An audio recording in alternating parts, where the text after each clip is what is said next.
français. Tendance gauchiste. C'est une tendance. Au contraire, eux, ils accusent les révolutionnaires qui sont restés à l'intérieur du pays, qui veulent créer le parti d'avant-garde comme étant les gauchistes. Puisque eux ne parlent pas d'aller vers plus de gauche, Non, pour eux, c'est un front anti-impérialiste, et donc en réalité, un grand parti de masse qui regroupe tout le monde. Bon. Cette thèse ne sera pas retenue parce que ceux qui ont fait le mouvement du 31 juillet ont le contrôle de la situation sur place et le CNR va convoquer le 29 décembre le congrès constitutif du Parti congolais du travail. Donc, on met en place le PCT. Ça ne met pas fin à la querelle. Les autres, ils continuent, ils parcourent le monde pour montrer que ce qui a été fait au Congo, c'est une imposture et tout ça. Un parti d'avant-garde ne se crée pas dans ces conditions-là, etc., etc. Donc, et ça continue jusqu'à ce que le 23 mars, malheureusement, une attaque vient de l'extérieur contre notre pays. Ce mouvement est conduit de Kinshasa et a à sa tête le lieutenant Kinganga. Bon. Et malheureusement, ça n'aura duré que le temps d'un matin, comme toutes les roses, hein, et on apprend que le coup de force a été éventré et son promoteur, donc, tué. Kinganga. Immédiatement, les dirigeants de l'époque, donc, le bureau politique du PCT convoque un congrès extraordinaire qui se tient au mois de mars, vers la fin du mois.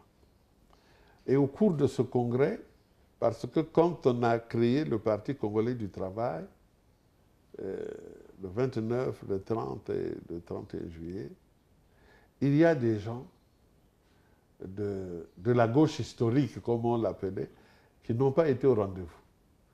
Noumazalaï n'est pas parmi les fondateurs du Parti congolais du travail. Lissouba n'est pas parmi les fondateurs du Parti congolais du travail. Méry, vieux nom aussi de la politique, n'est pas parmi les fondateurs du Parti congolais du travail, etc. Donc, quand on convoque le congrès extraordinaire, il se retrouve et dans la salle, il y a des militants qui posent un préalable. Avant l'ouverture des travaux, il y a des gens qui se lèvent et qui disent préalable. Le président Marien Ngouabi, qui préside les travaux, dit c'est quoi le préalable? Il dit bon, nous ne pourrons pas nous réunir s'il n'y a pas un tel, un tel, un tel. Et parmi les exigences, il y a bien sûr Noumazalaï. Donc, le bureau politique se réunit, délibère, etc. Bon, et on fait venir les gens qui étaient réclamés, parmi lesquels Noumazalaï. C'est comme ça que, à la fin des travaux de mars 70, il y a le président du comité central qui est Marien Ngouabi. Il y a le premier secrétaire en la personne de Ndalagraï. Maintenant, il y a un poste de deuxième secrétaire chargé de la coordination des services de planification. Et ce poste revient à Noumazalaï. Ensuite, il y a un commissaire politique à l'armée, c'est Anche. Un deuxième commissaire, c'est Kimwa Lankaya, etc., etc. Quand on finit ce congrès-là, il reste des survivances de l'ancien débat qu'on a eu, où il y a des gens qui pensaient que ce n'est pas le moment de créer un parti d'avant-garde. Parmi ces survivances, il y a le comité exécutif national de l'UGEC, qui a été mis en place pendant les vacances de 1969, avec un vieux militant de l'UGEC de l'époque, en la personne de Kolela Marie Albert. Bon, le congrès est fini. Le Parti congolais du travail ordonne à la direction de la jeunesse qui est là, l'UGC, qu'on a installé depuis août 1969, avec Kombo Machona comme président. On demande donc à Kombo Machona de convoquer un comité central de l'UGC. On convoque donc un comité central de l'UGC et le comité central de l'UGC convoque le comité exécutif national de l'UGEC qui a été mis en place en 1969. Cette direction arrive et on lui demande de s'expliquer sur son attitude, sur son comportement par rapport aux événements du 23 mars, etc., etc. Je crois que les arguments qui sont avancés sont maladroits. Ça donne l'occasion à la délégation du PCT qui dirige les travaux du comité central de l'UGC de demander au comité central de l'UGC, en ces termes-ci, nous avons les statuts de notre jeunesse, l'UGC. Dans ces statuts, il est prévu l'existence d'une commission estudiantine. Eux ne se reconnaissent pas dans ce statut-là. Bon. Nous n'avons aucune raison de les garder ici, mais qu'ils s'en aillent, mais qu'ils sachent que nous allons mettre en place la commission estudiantine qui est prévue dans les statuts de l'UGC.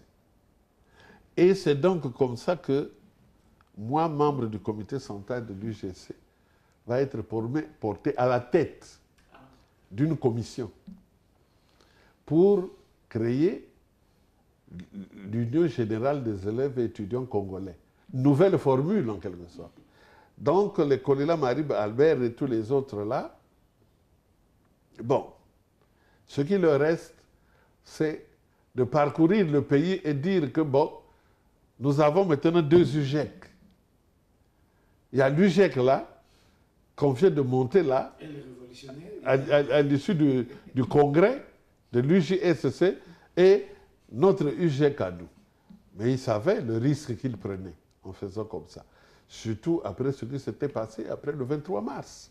Donc, c'est comme ça que on met en place la nouvelle direction de l'UGEC, dont je suis le président, et on a d'autres personnes que vous avez connues dans d'autres circonstances. Le général Longonda, il est chargé de la presse, propagande et information au sein de cette direction.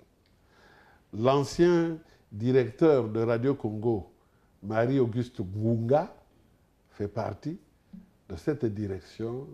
Et l'ancien ministre des Transports du gouvernement Yombi est le trésorier de l'UGEC de l'époque, Gompé Séraphin.